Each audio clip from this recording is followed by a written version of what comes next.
आप खुद सोच लीजिए कि एक डॉक्टर को बेड लेने के लिए इतना स्ट्रगल करना पड़ रहा है तो एक आम आदमी को कितना करना पड़ेगा। आज भी हमारे कई रेजिडेंट डॉक्टरों ने बताया कि वो अपना सैंपल कराने के लिए गए थे। उनसे पहले 3-3 घंटे तक वो खड़े रहे अपनी ओपीडी छोड़कर, और उनसे पहले वीआईपी लोगों का सैंपल हुआ जो पहले से बुकिंग करवा लेते हैं। पता नहीं कहाँ से बुकिंग करवाते हैं, हमें तो आज तक समझ नहीं आया। आप कुछ कीजिए हमारे लिए। अपने डॉक्टर को आप नहीं बचा रहे हो, कोरोना योद्धा को नहीं बचा रहे हो, उनको मरने दे रहे हो, तो कैसे आप देश को एक्सपेक्ट कर सकते हो इस कोरोना महामारी से निकाल सकते हो। मेरा नाम डॉक्टर मनीष जांगड़ा है। मैं राम मनोहर लोहिया हॉस्पिटल में पीजी रेजिडेंट हूँ और federation of all India medical association का फाउंडर हूँ। जैसा कि मैंने आपको पहले बताया था कि 7-8 दिन पहले मैं आरएमएल हॉस्पिटल में वीआईपी सेंटर में अपना कोविड की जांच कराने के लिए गया था। वहाँ पे मेरी जांच कम से कम 1 घंटे के बाद हुई थी।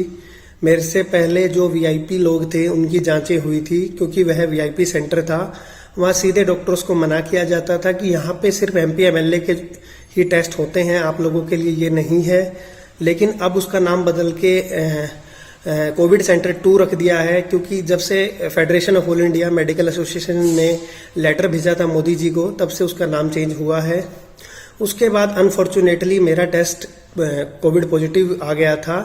मैं ये सब मेरी हालत थोड़ी सी ठीक नहीं थी वैसे, फिर भी मुझे लगा कि मैं होम आइसोलेशन कर लेता हूँ। मुझे बेड की उतनी ज़रूरत नहीं थी, ताकि एक बेड किसी और दूसरे एक ज़रूरतमंद इंसान को मिल जाए।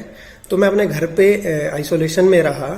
बट 5वें दिन मेरी हालत बिगड़ने लगी और मुझे बहुत ज़्यादा सीवियर अनकंट्रोलेबल इनटॉलरेबल कफ आने लगी। साथ में मुझे फीवर था और मुझे उल्टियाँ भी होने लगी और मेरी हार्ट रेट 160 तक पहुंच गई। तो मैंने हेल्प के लिए अपने दोस्त को बोला और मेरा दोस्त मुझे डॉक्टर अरुण गर्ग, जो यहीं पे सर्जरी में है, मुझे वो बाइक पे बैठा के छोड़ के आए और मुझे यहाँ एडमिट कराने के लिए ट्रोमा ट्राइज के पास गए, जहाँ पे मैंने बाहर ट्रोमा ट्राइज के बाहर जो रोड है वहाँ बैठकर 40 मिनट गुजारी। उसके बाद मुझे यहाँ पे ऑक्सीजन मिली एक स्ट्रेचर पर बिठा के, जिस पे डबल बेड पे एक साथ में मेरे एक महिला लेटी हुई थी। मुझे इससे कोई दिक्कत नहीं थी, क्योंकि यहाँ पे भीड़ बहुत थी और सब ज़रूरतमंद थे, मैं अकेला ज़रूरतमंद नहीं था। उसके बाद मैंने अपने सारे दोस्तों को बोला कि मुझे बेड दिलवा दो।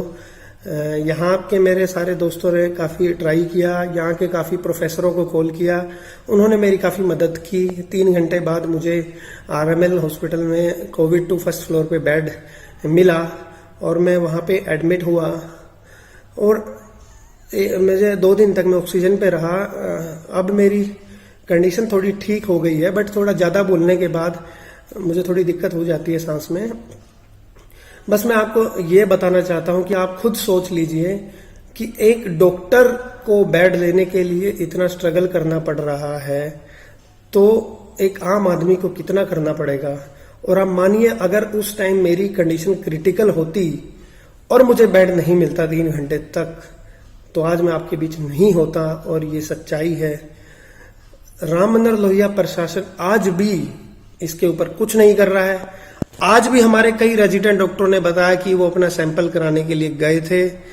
उनसे पहले 3-3 घंटे तक वो खड़े रहे अपनी ओपीडी छोड़कर, और उनसे पहले वीआईपी लोगों का सैंपल हुआ जो पहले से बुकिंग करवा लेते हैं। पता नहीं कहाँ से बुकिंग करवाते हैं, हमें तो आज तक समझ नहीं आया। और हमारा प्रशासन इस पे चुप्पी साधे बैठा है, कुछ नहीं कर रहा है हमारा प्रशासन इस पे। क्यों नहीं कर रहा है? हम डॉक्टर कोरोना वॉरियर हैं, हम देश के लिए लड़ रहे हैं। अगर आज आप हमारे साथ नहीं दोगे तो कैसे काम चलेगा सर? आप कुछ कीजिए हमारे लिए।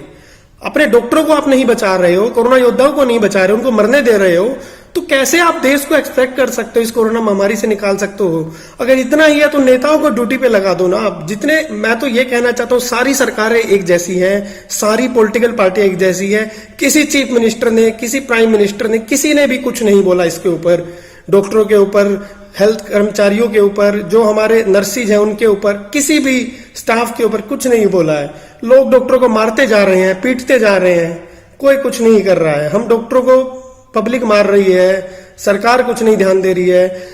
ऑक्सीजन सरकार का काम है देना, दवाइयां सरकार का काम है देना, लोग डॉक्टर को मार रहे हैं। आप हमें बचाइए प्लीज।